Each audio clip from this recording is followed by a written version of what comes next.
Praise the Lord. தானியேல் 2ஆம் அதிகாரத்தை தியானிக்கும் போது நம்ம பார்த்தோம், சொப்பனத்தில் ராஜாவுக்கு வெளிப்படுத்தப்பட்ட ஒரு காரியம், ஒரு பெரிய சிலை ஒன்றை ராஜா பார்த்தாரு. அந்த சிலையினுடைய உருவத்தில் இருந்த வெவ்வேறு உலோகங்கள், அந்த உலோகத்தை வைத்து தேவன் என்ன அர்த்தத்தை கொடுத்தார் என்பதை நம்ம விரிவாக தியானிச்சுட்டு சுருக்கமாக தியானிச்சுட்டு நம்ம தானியேல் 3ஆம் அதிகாரத்துக்கு போவோம். இப்போது நம்ம முதலாவது பார்த்தது என்னன்னு சொல்லி பார்த்தீங்கன்னா, இந்த சிலையினுடைய தலை அது பொன்னால் செய்யப்பட்டதாய் இருந்தது. அது பாபிலோனிய சாம்ராஜ்யம். ஸோ இதில் நம்ம பார்க்குறோம், இந்த சிலையில் அதில் பார்க்கும்போது இந்த முதல் பகுதி பாருங்கள், இது தானியேலுக்கு காட்டப்படுது. இது என்னென்னா, இந்த ஆட்சி செய்து கொண்டிருக்கிற நெபுகாத் நேச்சாருடைய காலகட்டம் தான். 605 அவருடைய ராஜ்யம் தொடர்ந்து 539 வரைக்கும் இருந்தது. அப்போது இது இந்த பாபிலோனிய சாம்ராஜ்யத்தின் நாட்களை குறிக்கிறதா இந்த சிலையினுடைய தலை இருக்குது. அது பொன்னால் ஏன் செய்யப்பட்டிருந்ததுன்னு சொன்னால், அது ஒரு கோல்டன் பீரியடாக இருந்தது. அந்த அளவுக்கு ஆளுகை அவருக்கு தேவன் கொடுத்திருந்தார். அதற்கு பிறகு ஒரு சிலையினுடைய அந்த உடல், அதனுடைய கரங்கள், இது எல்லாமே வெள்ளியினால் செய்யப்பட்டதாக காணப்பட்டது. இது மீதோ பெர்ஷியா சாம்ராஜ்யத்தை குறிக்குது. ஸோ மீடு இதுவே நம்ம பார்த்திங்கன்னா, நம்ம ஒரு அதிகாரத்தை சமீபத்தில் தியானித்தோம். அதில் நம்ம பார்த்தது என்னன்னு சொல்லி பார்த்திங்கன்னா, இந்த டேரியஸ் என்று சொல்லக்கூடிய ராஜா, அவருடைய காலகட்டத்தில் என்ன செய்கிறார், அவர் தான் பெலன் கொண்டு பாபிலோனிய சாம்ராஜ்யத்தை கீழே தள்ளுகிறார். அவருடைய சாம்ராஜ்யம் எஸ்டாப்ளிஷ் பண்ணப்பட்டது இந்த 539. அதில் நீங்கள் பார்த்தீங்கன்னா, இங்கே அவருடைய பீரியட் போட்டிருக்கு, Darius the meet and Cyrus the Persian. இவங்க 2 பேரும் சேர்ந்து 539 பாபிலோனிய சாம்ராஜ்யத்துக்கு முடிவு கட்டுறாங்க. ஸோ அந்த அடுத்த சாம்ராஜ்யம் அந்த சிலையினுடைய தலையுடைய முடிவிலிருந்து ஆரம்பித்து அது ஒரு பீரியட் ஆஃப் டயத்தை காண்பிக்குது. அது ஒரு குறிப்பிட்ட காலகட்டம். ஸோ இது எல்லாமே பார்த்திங்கன்னா ஒரு மனுஷ உருவத்துக்குள்ளே தான் இருக்குது. அப்போது மனிதர்களால் நடக்கிற ஒரு ராஜ்யங்களாக இருக்குது அப்படிங்கிறது தான் இது காட்டுது. ஏன்னா மேன் முழுவதும். அடுத்தது சிலையினுடைய இடுப்பு பகுதி, அங்கே இருந்து அதனுடைய தொடை அப்புறம் அந்த முழங்கால் வரைக்கும் இருக்கக்கூடிய இந்த பகுதி பிரான்ஸால் செய்யப்பட்டதாக இருக்குது, வெண்கலம். அந்த வெண்கல ராஜ்யங்கிறது எதை குறிக்குது அப்படின்னு பார்த்தீங்கன்னா, கிரேக்க சாம்ராஜ்யம். இப்போது மீதோ பெர்ஷியாவுடைய சாம்ராஜ்யம் 331 முடிவுக்கு வருது. 331 கிரேக்க ராஜா மகா அலெக்சாண்டர், இவனை குறித்தும் நம்ம பார்த்தோம். தானியேல் 11 தரிசனத்தில் சொல்லப்பட்ட விஷயம் தானியேலுக்கு. அதில் இந்த மாதிரி ஒரு ராஜா ஒருத்தன் எழும்புவான், ஒரு பராக்கிரமசாலியான ஒரு ராஜா எழும்புவான்னு சொல்லி ஆண்டவர் சொன்னார். அது மகா அலெக்சாண்டர். அவனுடைய நாட்கள் இதில் ஆரம்பிக்குது. 331 ஆரம்பித்து அவன் அந்த ஆட்சியை எடுத்துக்கொள்கிறான். அவனுக்கு பிறகு அவனுடைய ராஜ்யம் 4 பகுக்கப்பட்டு அவனுடைய அதிபதிகள் கையில் போச்சு. ஸோ அது எல்லாம் உள்ளடக்கின காலகட்டம் பாருங்கள், 331 168 வரைக்கும் கிரேக்க சாம்ராஜ்யம் ஆளுகை செய்து அந்த பகுதிகள் எல்லாத்தையும். அதுக்கு பிறகு 168 BCயில் இன்னொரு சாம்ராஜ்யம் எஸ்டாப்ளிஷ் ஆகுது. அது இந்த சிலையினுடைய இந்த முட்டிலிருந்து ஆரம்பித்து அதனுடைய பாதம் வரைக்கும், அதாவது சிலையினுடைய முடிவு வரைக்கும் ஒரு ஒரு உருவம் காணப்படுது. அது என்னன்னு சொல்லி பார்த்தீங்கன்னா, இந்த இரும்பில் செய்யப்பட்டதாக இருக்குது. ஆனால் சிலையினுடைய பாதத்தில் அந்த விரல்கள் எல்லாமே பார்த்திங்கன்னா களிமண் அப்படி செய்யப்பட்டதா. அப்போ 2 காரியம் மிக்ஸ் ஆகி இருக்குது. ஒன்று இரும்பு, அடுத்தது களிமண். இது கடைசியாக இருக்கிற சாம்ராஜ்யத்தை காண்பிக்குது. அது என்னன்னு சொல்லி சரித்திரத்தில் பார்க்குறோம், ரோம சாம்ராஜ்யம். இப்போது இந்த கிரேக்க சாம்ராஜ்யத்துக்கு முடிவு கட்டப்படுது யார் மூலமாக என்று சொல்லி பார்த்தீங்கன்னா, ரோமர்கள் படையெடுத்து அவங்கள வெற்றி கொள்கிறாங்க. அதற்கு பிறகு வந்த ராஜ்யங்கள் எல்லாவற்றையுமே இந்த களிமண் குறிக்கிறதா இருக்குது. அப்போ என்ன, மனித சாம்ராஜ்யத்தில் அநேக ராஜாக்கள் அதிபதிகள் மாறி மாறி வர்றாங்க. ஸோ சரித்திரத்தில் பார்க்கும்போது என்ன குறிப்பு போட்டிருக்குதுன்னு சொல்லி பார்த்தீங்கன்னா, இந்த டிவைடட் கிங்டம்ஸ், ரோம் விழுது, விழுந்த பிறகு யூரோப் வந்து வெவ்வேறு ராஜ்யங்களாக சிதறி போகிறது. ஒரு யூனிட்டி அப்படிங்கிறது இல்லாமலே போகிறது. நிறைய பேர் அதுக்கப்புறம் தலையெடுக்கிறாங்க. ஆனால் அவங்க நிற்கவில்லை. நெப்போலியன், ஹிட்லர், இந்த மாதிரி அநேகருடைய காலகட்டம் வந்து கொண்டே போகுது. ஆனால் எந்த ஒரு ராஜ்யமும் நிலையாக நிற்கலை. அதுக்கு பிறகு சிலையை மோதின கல்லோவெனில் அப்படின்னு சொன்னார் இல்லையா? அது என்ன? கைகளால் பெயர்க்கப்படாத ஆண்டவராகிய இயேசு கிறிஸ்துவின் ராஜ்யம்தான் இந்த கல். அந்த கல் வந்து மோதி அடிக்கும்போது இந்த சிலை வந்து ஒரு சாஃப் மாதிரி பறந்து போயிடுச்சு அப்படின்னு சொல்றாரு. அப்போ என்ன அர்த்தம்னா, இந்த மனித சாம்ராஜ்யத்துக்கு ஒரு முடிவு கட்டப்படுகிறது. ஆண்டவராகிய இயேசு கிறிஸ்து அவருடைய ராஜ்யத்தை நிறுவுகிறார் என்பதாக. இப்போ இதனுடைய காலகட்டம் அப்போ என்னங்க அப்படின்னு சொல்லி பார்த்தா, நான் அதை 2 விதமாக பார்க்கிறேன். ஒன்று, இப்போ ரோமர்களுடைய ஆளுகையில தான் ஆண்டவராகிய இயேசு கிறிஸ்து வர்றாரு. பொஞ்சு பிலாத்துவின் அதிகாரத்துக்கு உட்பட்டவராக இயேசு கிறிஸ்து வர்றாரு முதலாம் வருகையில். அதுவும் கூட கரெக்டாக ரோம சாம்ராஜ்யம் முடிவுக்கு வரும்போது தான் அதுவும் நடக்குது. ஏன்னா ஆண்டவராகிய இயேசு கிறிஸ்து வரும்பொழுது ரோமர் சாம்ராஜ்யம் தான் நடந்து கொண்டிருக்குது. அது அந்த நாட்களில் அவர் வந்து தேவனுடைய ராஜ்யத்தை சுவிசேஷமாக சொல்லி அறிவிக்கிறார். அதுக்கு பிறகும் இப்போதும் நம்ம என்ன பார்க்குறோம்? நம்ம ஆண்டவராகிய இயேசு கிறிஸ்துவின் ஆளுகைக்கு உட்பட்டவர்களாக இருக்கிறோம். ரட்சிக்கப்பட்ட நம்ம ஆளுகைக்கு உட்பட்டவர்களாக இருக்கோம். ஆனால் முழு உலகமும் அவருடைய ஆளுகைக்கு கீழே வரவில்லை. அது எப்போ வருது? ஆண்டவராகிய இயேசு கிறிஸ்துவின் 2ஆம் வருகையின் பொழுது எல்லாமே அவருடைய ஆளுகைக்கு உட்பட்டதாக போகிறது. அப்போ இதை 2வது வருகையினுடைய காரியமாகவும் நம்ம பார்க்க முடியும். ஸோ இப்போது நம்ம வாழ்ந்து கொண்டிருக்கிற இந்த நாட்களில் நம்ம ஏசப்பா சீக்கிரமாக வரப்போகிறார் என்பதையே அநேக காரியங்கள் நமக்கு வெளிப்படுத்தி கொண்டிருக்குது என்பதுதான். சரி, இதுதான் அந்த தானியேல் 2ஆம் பகுதியினுடைய கடைசியில் எழுதப்பட்டிருக்கிற விஷயங்கள். இது எல்லாத்தையுமே வந்து வாசிக்கிறாரு, அவர் வசனித்து சொல்கிறாரு. தானியேல் ராஜா கிட்ட சொல்கிறார் 45ஆம் வசனத்தில், இனிமேல் சம்பவிக்க போகிறதை மகாதேவன் ராஜாவுக்கு தெரிவித்திருக்கிறார். சொப்பனமானது நிச்சயம், அதன் அர்த்தம் சத்தியம் என்றான். அப்பொழுது ராஜாவாகிய நெபுகாத் நேச்சார் முகங்குப்புற விழுந்து தானியேலை வணங்கி அவனுக்கு காணிக்கை செலுத்தவும் தூபம் காட்டவும் கட்டளையிட்டான்.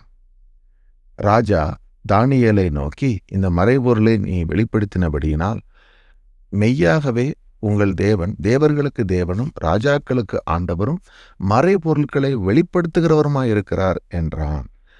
அதுக்கு பார்த்தீங்கன்னா, இந்த சம்பவத்துக்கு பிறகு அறிந்து கொள்ளுகிறாரு நெபுகாத் நேச்சார், தானியேல் வழிபடுகிற தேவன் மெய்யானவர், அவருக்கு தூபம் காட்ட வேண்டும் என்று சொல்றாரு. அது மட்டுமில்ல, தானியேலை ஒரு பெரியவனா மாற்றி வெகுமதிகளை கொடுத்து ஒரு மாகாணம் முழுவதும், பாபிலோன் மாகாணம் முழுவதுக்கும் அதிபதியாக வைக்கிறாரு. அப்புறம் சகல ஞானிகளுக்கும் பிரதானமான அதிகாரியாகவும் நியமிக்கிறார். ஒரு சிமிலர் பேட்டர்ன் யோசேப்புடைய வாழ்க்கையோடு ஒத்துப்போகுது. யோசேப்பும் பல நெருக்கடி, பலவிதமான இன்னல்களை அவர் சந்திக்கிறாரு. அதற்கு பிறகு தேவன் அவரை உயர்த்தினார். அங்கும் ஒரு சொப்பனத்தின் மூலமாக தான் தேவன் அவரை உயர்த்தினார். Interpretation of a dream. அதை பண்ணின உடனே 7 வருட வறுமை, அதாவது செழுமையின் ஆண்டு, அதுக்கு பிறகு 7 வருட காலம் பஞ்சகாலம். இதை சொன்ன உடனேயே அவரை வந்து அந்த ஃபாரோ உயர்த்தினார். அதே மாதிரி இங்கேயும் இந்த கனவை அவர் இன்டர்பிரேட் பண்ண பிறகு தேவன் அவரை உயர்த்தி வைக்கிறார். அப்போ இங்கே நம்ம இதுவரைக்கும் டேனியலுடைய லைஃப்பில் ஒரு ப்ரிப்பரேஷனை பார்க்குறோம். சிறைப்பிடிக்கப்பட்டு வந்து அங்கே தங்கியிருந்த நாள் முதற்கொண்டு அவர் வந்து என்ன செய்கிறாரு? ராஜாக்கள் தனக்கு கொடுத்த நல்ல விலை உயர்ந்த உணவை அவர் சாப்பிடலை. ரெஸ்ட்ரிக்டட் மீலில் இருக்கிறாரு. மரக்கறி முதலான பருப்பு, இந்த மாதிரி அவர் வந்து வெஜிடேரியன் மீலை ப்ரிஃபர் பண்ணுறாரு. அது எதுக்காக? தேவனை மகிமைப்படுத்த வேண்டும் என்று சொல்லி. அதுக்கு பிறகும் வந்து அவர் ஜெபம் பண்ணி அங்கே தேவனை தொழுது கொண்டு வாழ்ந்து கொண்டிருக்கிறாரு. பின்பு தேவன் அவருக்கு இதை அறிவித்தார். சரி, இதை முதலாவது அந்த தானியேலில் வாசிக்கிறோம். அடுத்து தானியேல் 3ஆம் அதிகாரத்துக்கு நம்ம போவோம். தானியேல் 3ஆம் அதிகாரத்தில் இன்னொரு சம்பவம் நடக்குது. இதில் என்னன்னு சொல்லி பார்த்தீங்கன்னா, இந்த நெபுகாத் நேச்சார் வந்து இந்த பெரிய சிலை ஒன்றை கனவுல பார்த்தார் இல்லையா? அதனுடைய விளைவா அல்லது என்னவென்று தெரியவில்லை, ஒரு விதமான ஒரு மமதை அந்த ராஜாவுக்கு வருது. அவர் என்ன பண்ணுறாரு? ஒரு 60 முழ உயரமான ஒரு பெரிய பொற்சிலையை பண்ணி வைக்கிறார். 60 முழம், அவ்வளோ பெரிய சிலை. அதை பண்ணிட்டு என்ன செய்கிறாரு, அதை அந்த தேசத்தில் நிறுத்தி வைக்கிறார். நிறுத்தி வச்சுட்டு தேசத்தின் அதிபதிகள், அதிகாரிகள், தலைவர்கள், நியாயாதிபதிகள், பொக்கிஷக்காரர், நீதி சாஸ்திரிகள், விசாரணைக்காரர் எல்லாரையும் அழைப்பித்து அங்கே வரசும்படி செய்கிறாரு. வந்த உடனேயே அவர் நிறுத்தின சிலையை பிரதிஷ்டை செய்கிறாரு. எல்லாரும் அதுக்கு முன்னாடி நிற்கிறாங்க. அப்போது ஒரு கட்டியக்காரன் உரத்த சத்தமாய் சகல ஜனங்களும் அதிகாரிகளும் பாஷைக்காரரும் உங்களுக்கு அறிவிக்கப்படுகிறது என்னவென்றால், இந்த நாகசுரம், கிண்ணறம், வீணை இவைகளெல்லாம் முழங்கும். அதனுடைய சத்தத்தை நீங்கள் கேட்கும்போது தாழ விழுந்து நெபுகாத் நேச்சார் நிறுத்தின பொற்சிலையை பணிந்து கொள்ள கடவீர்கள் அப்படின்னு சொல்லி. அப்படி பணியலைன்னா அந்த நேரமே அவங்கள அக்கினி சூளையில் போட்டு விடுவோம் அப்படின்னு சொல்லி சொல்கிறாங்க. இதை சொன்னப்போ எல்லோருமே பயந்து அதுக்கு கீழ்ப்படிந்து இன்ஸ்டண்ட்டாக சிலையை குனிஞ்சு வணங்கி கொண்டாங்க அப்படின்னு பார்க்குறோம். ஆனால் கல்தேயரில் கொஞ்சம் பேர் ராஜ சமூகத்துக்கு வர்றாங்க. இந்த கல்தேயர் இருக்கிற இன மக்கள் பாபிலோனில் இருந்தாங்கன்னு பார்க்குறோம். இவங்க என்ன செய்கிறாங்க, யூதர்கள் மேலே குற்றம் சாட்டுறாங்க. அதில் குறிப்பாக இந்த சாத்ராக், மேஷாக், ஆபேத்நேகோவை பற்றி அவங்க கம்ப்ளைண்ட் பண்ணுறாங்க. பாருங்கள், 12ஆம் வசனத்தில் போட்டிருக்கு. அவங்க சொல்கிறாங்க, ராஜா நீங்கள் இப்படி ஒரு உத்தரவு போட்டிருந்தீங்க, ஆனால் பாபிலோன் மாகாணத்தில் நீங்கள் விசாரிக்கும்படி வச்சிங்க பாருங்கள். சாத்ராக், மேஷாக், ஆபேத்நேகோ இந்த 3 யூத மனுஷரும் உங்களை மதிக்கலை ராஜாங்கிறாங்க. பாருங்கள், அவர்கள் ராஜாவாகிய உம்மை மதிக்கவில்லை. அவர்கள் உம்முடைய தேவர்களுக்கு ஆராதனை செய்யாம நீர் நிறுத்தின பொற்சிலையை பணிந்து கொள்ளாமல் இருக்கிறார்கள் என்று சொல்லி கம்ப்ளைண்ட் பண்றாங்க. ஸோ இது ஒரு அட்டாக் பாருங்க, அவங்க லைஃப்ல வரக்கூடிய ஒரு ஆவிக்குரிய யுத்தம். ஏன்னா மெய்யான தேவனை மாத்திரம் வழிபட வேண்டும் என்று இருக்கிறாங்க. அவங்களையும் அதிபதியா உயர்த்தி வச்சிருக்கிறாரு நெபுகாத் நேச்சார். எதனால? தானியேல் போய் சொல்றாரு அவங்களையும் உயர்த்தணும்னு, உயர்த்தி வச்சிருக்கிறாரு. அப்படி இருந்த நிலைமையிலும் கூட இந்த சோதனை பாருங்க. அதாவது ஒரு சிலையை நிறுவன அந்த ராஜா என்ன நினைக்கிறாரு, தன்னை வணங்கவும் தன்னுடைய தேவர்களை வணங்கவும் தனக்கு என்று அவர் ஏற்படுத்தின சிலையை வணங்க வேண்டும் என்று சொல்லும் பொழுது, பரலோகத்தின் தேவனை அல்ல என்னை வணங்குங்க அப்படிங்கிற மாதிரி அவர் கொண்டு வராரு. ஸோ இப்படிப்பட்ட எண்ணத்தை யார் கொண்டு வருவா? சாத்தான் தானே. இப்போ ஆண்டவராய் இயேசு கிறிஸ்துவை சோதிக்கும் போது என்ன செஞ்சான்? 3வது சோதனையில், நீர் தாழ விழுந்து என்னை வணங்கினால் இந்த ராஜ்யங்கள் எல்லாம் நான் உமக்கு கொடுப்பேன் என்று சொன்னான். அப்போ சாத்தான் எப்போதுமே தேவனுக்கு நிகராக தன்னை உயர்த்துகிறவனாகவே தான் இருக்கிறான். அப்போ அவன் ஒரு மனிதனுக்குள்ளே என்ட்ராகி ஒரு மனிதனுக்குள்ளே அந்த சிந்தனையை போடும்போதெல்லாம் மனிதர்கள் என்ன செய்து விடுகிறாங்க, தன்னை விழுந்து வணங்க வேண்டும். எத்தனையோ அதிகாரிகள் தங்கள் காலில் விழணும்னு எதிர்பார்க்குறாங்க இல்லையா? தங்கள் காலில் விழுந்தாதான் அவங்களுக்கு திருப்தி ஆகுது. ஒரு லெவலுக்கு மேலே பதவியில் போன உடனே தங்களை வணங்க வேண்டும் என்கிற ஒரு நிலைக்கு கொண்டு வந்து விடுகிறாங்க. அவங்களுடைய சிந்தனை கேடாக போய் விடுகிறது. அது எதுக்காக? இந்த மாதிரி தான் சாத்தான் இடத்துலேருந்து வரக்கூடிய காரியம். ஆனால் இந்த காரியத்தில் தேவன் இந்த 3 புருஷரையும் பாதுகாக்கிறார். இவங்க வணங்கவில்லை. அப்படி போன உடனே அந்த நேபுகாத் நேச்சர் அவங்களை கூப்பிட்டு விசாரிக்கிறார். சாத்ராக், மேஷாக், ஆபேத்நேகோ என்பவர்களே, நீங்கள் என் தேவர்களுக்கு ஆராதனை செய்யாமலும் நான் நிறுத்தின பொற்சிலையை பணிந்து கொள்ளாமலும் இருந்தது மெய்தானா என்று சொல்லிட்டு மறுபடியும் மியூசிக்கல் இன்ஸ்ட்ருமெண்ட்ஸ் எல்லாம் வாசிக்க போகிறாங்க. அப்படி வாசிக்கும்போது நீங்கள் பணிந்து கொள்ளணும். அப்படி பணிந்து கொள்ளலைன்னு சொன்னால் எரிகிற அக்கினி சூளையில் போடப்படுவீங்க. உங்களை என் கையிலிருந்து தப்புவிக்கிற தேவன் யார் என்று எவ்வளோ ஒரு மமதையார் ஒரு கேள்வியை கேட்குறாரு. அப்படி கேட்டப்போ சாத்ராக், மேஷாக், ஆபேத்நேகோவுடைய பதில் பாருங்க. அவங்க சொல்கிறாங்க, ராஜாவை நோக்கி, நெபுகாத் நேச்சாரே, இந்த காரியத்தை குறித்து உமக்கு உத்தரவு சொல்ல எங்களுக்கு அவசியமில்லை.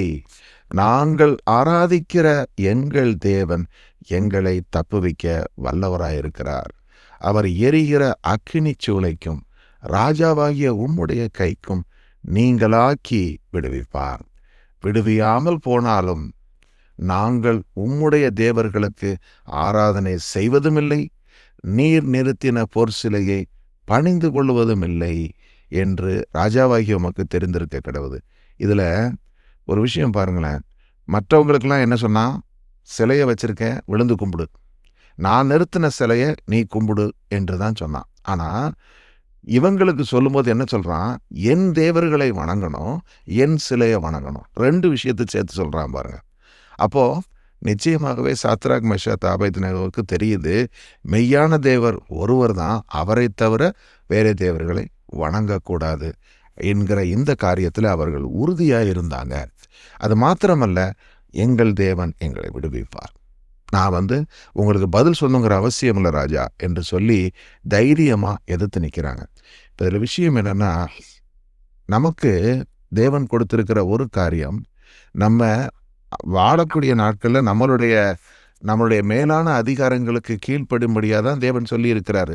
ஆனால் எந்த சூழ்நிலையில் கீழ்ப்படினுங்கிறதையும் இந்த இடத்துல பார்க்குறோம். எப்போது தேவனுடைய வழிகளில் நம்ம தொடர்ந்து நடக்கிறதற்கு இப்படிப்பட்ட கீழ்ப்படுதலை செய்கிறோம். ஆனால் தேவனுக்கு எதிராக ஒரு காரியத்தை செய்ய சொல்லும்போது கீழ்ப்படியக்கூடாது என்று தான் நம்ம இங்கே பார்க்குறோம். ஸோ இதை அவங்க தைரியமாக சொல்லிட்டு, எங்களை தேவன் ரட்சிக்காவிட்டாலும் கூட நாங்கள் இதை செய்வதில்லை என்று சொல்லிவிட்டாங்க. இப்போது ராஜாவுக்கு கடுமையான கோபம் வருகிறது. ராஜா என்ன பண்ணுறான், இந்த 3 பேரையும் கட்டி கொண்டு போய் எரிகிற சூளையில் அதை 7 மடங்கு சூடாக்கும்படி சொல்கிறான். ஏற்கனவே சூளை என்பது எவ்வளவு கடினமாக இருக்கும், ஆனால் அதை 7 டைம்ஸ் ஹீட் பண்ணால் அது எந்த அளவுக்கு இருக்கும் என்பதை பார்க்க முடிகிறது. அந்த மாதிரி அவன் அதை பண்ண சொல்கிறான். அவங்கள தூக்கி கொண்டு போடும்படி சொல்கிறாங்க. அப்போது ஒரு பலமுள்ள ஒரு புருஷன் அவங்க என்ன செய்கிறான், 3 பேரையும் ஒன்றா சேர்த்து கட்டி கொண்டு போய் அவங்களுடைய சால்வைகள், நிசார்கள், பாகைகள், இதோடு மற்ற வஸ்திரங்களையும் சேர்த்து அவங்கள கட்டுறாங்க. அப்போ என்ன, நல்லா எரியட்டும் தான் என்ன செய்கிறான், அவங்க போட்டிருக்கிற ட்ரெஸ்ஸோட அவங்கள சுற்றி வச்சு கட்டுறான். எவ்வளோ ஒரு வக்கரமான எண்ணம் பாருங்கள். அவங்க முழுவதும் எரிந்து சாம்பலாக போகணும் அப்படின்னு சொல்லிட்டு தான் அதை செய்கிறான். இப்போ என்ன நடக்குது, 7 மடங்கு சூடாக இருந்ததுனால அவங்கள தூக்கி கொண்டு போன அந்த மனுஷங்க கூட நெருப்பில் கொன்று போடப்பட்டாங்க.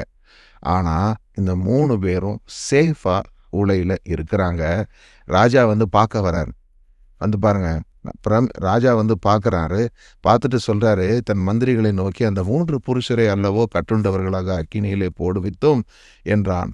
அவர்கள் ராஜாவுக்கு, ஆம் ராஜா, 3 பேரை தான் போட்டோங்கிறாங்க. அப்போ அவர் சொல்கிறாரு, ஆனால் நான் 4 பேரை பார்க்குறேனே, 4 பேர் விடுதலையாகி அக்கினியின் நடுவிலே உலாவுகிறதை காண்கிறேன், அவர்களுக்கு ஒரு சேதமும் இல்லை, 4ஆம் ஆளின் சாயல் தேவபுத்திரனுக்கு ஒப்பார் இருக்கிறது என்றான்.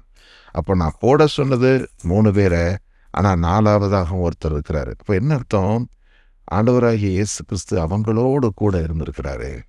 அவங்களை உலையில் போட்ட பொழுது அவங்க மத்தியில் நின்று அவர்களை விடுவித்து பாதுகாத்தார். இதைத்தான் இந்த ராஜா பார்க்கிறாரு. பிறகு பாருங்க, அவங்கள வெளியில் எடுக்கிறாங்க, வெளியில் வரும்படி சொல்கிறாங்க. அவங்க வந்தப்போ பார்த்தீங்கன்னா அவங்களுடைய தலைமுடி கருகலை, அவங்களுடைய சால்வைகள் சேதப்படவில்லை, அவர்களுடைய மேலே அக்கினியின் மனம் கூட வீசவில்லை. இதை பார்த்த உடனே ராஜா சொல்கிறாரு, சாத்ராக் மேஷாக் ஆபேத்நேகோ என்பவர்களுடைய தேவனுக்கு ஸ்தோத்திரம், அவர்கள் தங்களுடைய தேவனை தவிர வேறொரு தேவனையும் சேவித்து பணியாமல் அவரையே நம்பி ராஜாவின் கட்டளையை தள்ளி தங்கள் சரீரங்களை ஒப்பு கொடுத்ததினால் அவர் தமது தூதனை அனுப்பி தம்முடைய தாசரை விடுவித்தார்.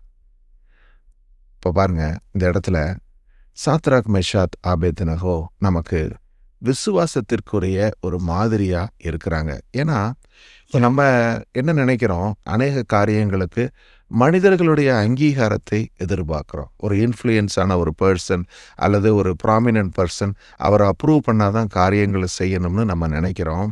ஆனால் தேவன் என்ன விரும்புகிறாரு, நான் உன் தேவன், உன்னோடு கூட இருக்கிறேன், நீ என்னை விசுவாசி, என்னுடைய சமூகத்தில் எனக்காக நீ வைராக்கியம் பாராட்டு, நான் உன்னை விடுவிப்பேன் என்று காண்பிக்கிறார்.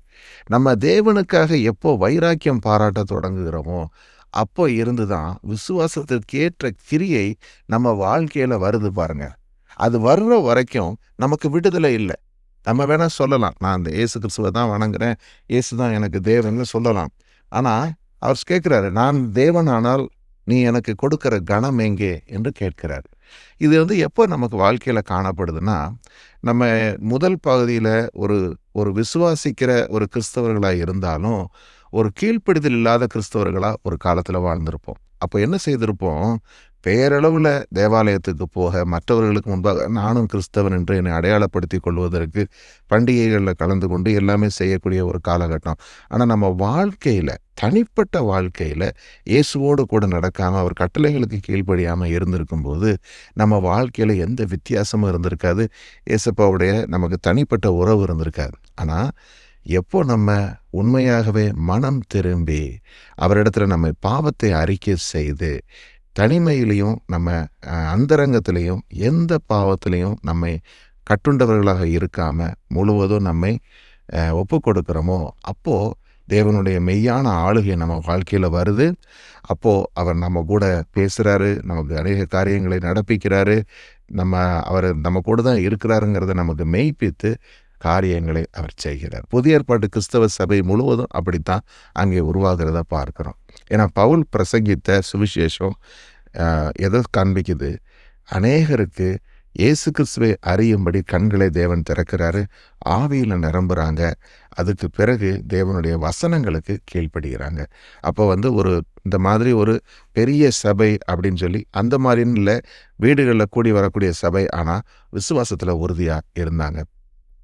இப்போ நம்ம வாழ்கிற காலகட்டத்திலையும் பார்த்தீங்கன்னா பெர்சிக்யூஷன்ஸ் வருது.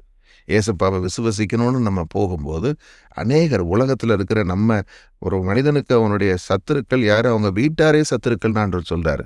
ஸோ எதிர்ப்பு எங்கேருந்து வேணாலும் வரும். சொந்த வீட்டிலே நமக்கு எதிர்ப்பு வரும், வெளியில் வரும்.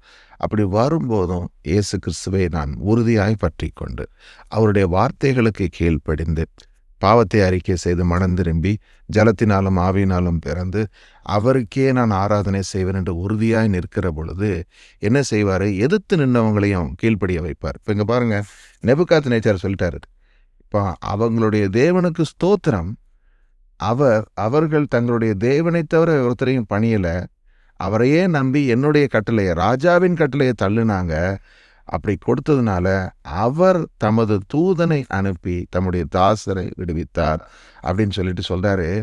இவங்களுடைய தேவனுக்கு சாத்ராக் மேஷாக் ஆபேத்நேகோ என்னுடைய தேவனுக்கு விரோதமான தூஷண வார்த்தையை எவனாவது சொன்னா அவன் எந்த ஜாதியோ ஜனமோ பாஷைக்காரனா இருந்தாலும் துண்டித்து போடப்படுவான், அவன் வீடு எருக்களமாக்கப்படும் என்று சொல்லிட்டு அவரை போல ரட்சிக்கத்தக்க தேவன் ஒருவரும் இல்லை என்று சொல்லி முடிக்கிறாரு. அது மாத்திரமல்ல, இந்த சாத்ராக் மேஷாக் ஆபேத்நேகோ பாபிலோன்ல உயர்த்தி வைக்கப்படுகிறாங்க. ஆமேன்.